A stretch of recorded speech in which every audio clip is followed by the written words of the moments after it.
Spurs focused on their all-Premier League, Europa League final against Manchester United in 10 days' time. If Ange Postecoglou's side win, it would be their first European title in 41 years. So both sides, Keith, bidding to salvage something from this season. Who needs the victory in the Europa League the most, Manchester United or Spurs? That is the million-dollar question, isn't it? It's so difficult. Look, I think Spurs need it because they just need to get the monkey off the back and win a trophy, don't they? I think Manchester United probably need to win it to get some momentum into next season, and something that we've touched on already, qualifying for the Champions League gives them that power in the transfer market in the summer. Now, that would obviously give the same power to Spurs, but I just feel, looking at both squads, I actually think the Spurs squad's in a better place now. Obviously they've not done well in the league this season. I think a lot of that has been down to a crippling injury list, but I think if Ange looks at his squad, he's probably fairly happy with it the way it is just now. I know he's missing a couple of players, James Maddison being one of those, but I think when you look at the squad, it's strong, and I think they will do better in the league next season.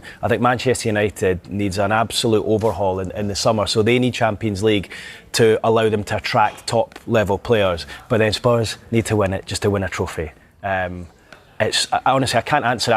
They've both had such poor seasons in the league. I cannot call it, but I do believe in fate a little bit, I have to say. And Ange has obviously said a couple of times he always wins in his second season. Wouldn't that be vindication for those comments, though, if he does get it? I think he could play that on a loudspeaker to everyone when he comes in. Yeah. I always win a trophy. So I think you'd do a lap of honour of the Tottenham training ground, the press room. Hopefully not in his thongs. Exactly, indeed. But listen, I think it's interesting because Man United, they are going to back Amorim in the summer transfer window regardless. So Jim Ratcliffe gave that interview with Gary where he said, look, this is where we want to be. Their stated aim is to win trophies and compete at the top of the Premier League. Tottenham's is what, you know, we've had Hugo Lloris talking about the celebration, triumphalism around just getting to the Champions League final rather than winning it. We had Conte, those famous comments after the Southampton game before he left the club as well. And Jose Mourinho has also been quite scathing in some respects about the fact that he doesn't see them as a club that actually wants to push the boat out in a way that Manchester United would do and go and win something. And if you look at all the managers that have left, the Telegraph got a good piece today. They've all said that they've all gone on to better things. Even Nuno, who didn't look like a good fit, is with a Nottingham Forest side pushing for European football. Looks great. And so as far as Tottenham are concerned, they need to win it, because if they want to achieve what, you know, if they want to get into the Champions League places, it would be a good salvation, redemption for what has been a poor season. But I think as far as Amorim is concerned, whether he wins it or not, Man United are going to back him.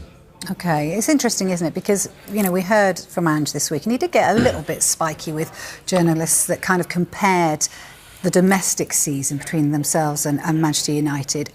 What do you make of his demeanour? Because you're in press conferences a lot. What do you? I know you're not potentially in his press conference, but what do you make of his demeanour with him? Yeah, I mean, I've spoken to Ange a couple of times when he was at Celtic before, and in a couple of Tottenham matches. Firstly, I think he made a good point during the week there. Like, I think that was a really good point, because he was getting asked about Manchester United, and it was like, look, let's talk about what this means to Spurs. So I think he defended himself well there. I think he's a very engaging character. He's great to listen to in the build-up to a game, at a press conference the day before, or in his pre-match interviews. I just don't think he deals too well with the stress of a defeat. He's a bad loser. But, you know, show me a good loser, and I'll show you a loser. So he's a bad loser, and, you know, sometimes he doesn't come across too well in some of his post-match interviews. But look, that's just his personality. I'm in two minds with Ange, because listen, I've been on this show before. I'm a big Ange fan, and I've even argued with friends who say, well, you know, he's always arguing with the media. But what do you do if you're in his position? Everyone has a view on you. Some of it quite scathing, some of it not particularly complimentary. And yet, you know, do you suck it all up, or do you go out and do you defend yourself? So Alex used to defend himself all the time, and he's a national treasure. Yeah. You know, why can't Ange Postecoglou go out and say, well, listen, you've got your view on me, this is what I think of your comments? Because that's not just directed at, to be honest with you, the media that cover him are very balanced, and I know a lot of those guys who are in that press room. I think he takes issue with a lot of what the pundits think of him. And, you know, they're all professionals. You can almost let them go at each other in some respects. But he has a long track record stretching back to his time in Scotland, in Australia, he speaks up for himself. It's not any different now that he's in England. He is a guy who defends himself, and I say more power to him. He's had to sort of fight and scratch to get to where he is. You know, he's gone round the houses to get to Spurs, to get to the Premier League. You know, managed in Japan, you know, started at the lower levels in Australia, been up in Scotland, and it's great to see a success story like that, and great to see that Spurs have given him an opportunity. And what we want to see in our game is characters. We want characters, and he is one of those. It's just sometimes a difficult watching some of his post-match interviews when they've lost at home to Ipswich or something, and he's really down. There's a terrific one on, if you go onto YouTube, there's a terrific interview where there's one pundit who basically said he should have been relieved of one of his posts when he was in Australia. And he gives it back, and you know, they're in a split screen and they're going at each other, and that is who he is. He doesn't manage. He's not a shrinking violet. He's not the sort of person to just sit back and take it. And I say that's great. And there's some amazing videos of his team talks as well. I don't know if you've seen these, but the way he puts himself across. And if you're a player in that dressing room, you want to play for him, and that'll hold him in good stead going into this final. Because I'd imagine one of those rousing team talks will bear fruit. That'd be interesting, won't it? In terms of Manchester United, they face West Ham today, and Paul Scholes was talking midweek, you know, about their trophy history, basically. Do you think that will give them the edge, potentially, in this match against Spurs? Can they look back on history or not at all? I think they've just got a winning mentality, and it's ridiculous saying that after the season that they've had, but you look how bad they've been the last couple of years. They've won the FA Cup and the Carabao Cup. They're still winning trophies despite being as bad as what they have been, and that is a mentality thing, and I think that will help them going into the final. And you've got players in your team like Casemiro, Bruno Fernandes, winners, you know how to get over the line. That will hold them in good stead going into the final. I do think, although I think Spurs have got a better team, they've got winners to get them over the line, and that is just why I can't call this final. It's actually, I'm really looking forward to seeing it. It's going to be intriguing. But yeah, Manchester United do have the winners in that dressing room, and that might help them on the night. Yeah, it'd be interesting to see what happens.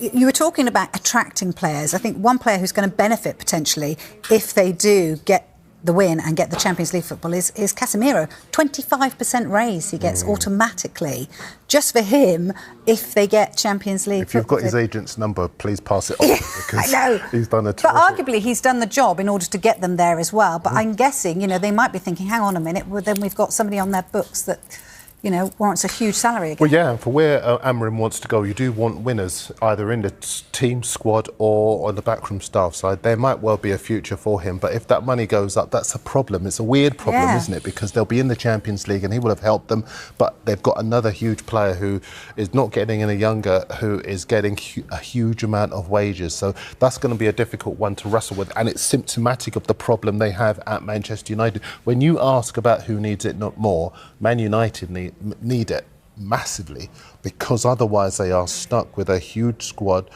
of players to whom they are paying big money who are not playing at the elite level, and that's a problem for them. Yeah, I would agree with that. As the Europa League final between Manchester United and Tottenham Hotspur approaches, the question on everyone's mind is, which club needs to win it more?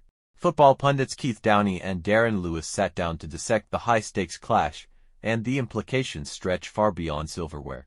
With UEFA's Champions League prize money increasing by a third following the tournament's revamp, qualification now brings even greater financial rewards. From broadcast revenue to commercial deals and performance bonuses, a spot in next season's Champions League has never been more lucrative.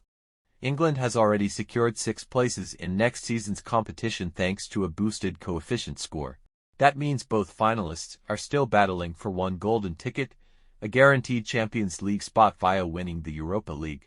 Keith Downey emphasized the urgency for Manchester United, whose underwhelming league form leaves them clinging to European salvation. For United, it's about redemption.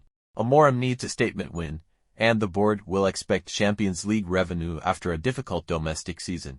But Darren Lewis pointed out that Tottenham's project under Ange Postecoglou is at a critical phase, with trophies and prestige needed to attract elite talent. Spurs haven't won silverware in over 15 years. If they fall short again, doubts will creep in over the direction of this rebuild. Ultimately, both sides have massive pressure riding on the final. For United, it's about validating Ruben Amorim's first season and financial recovery. For Spurs, it's legacy building and breaking a trophy drought that's haunted them for over a decade.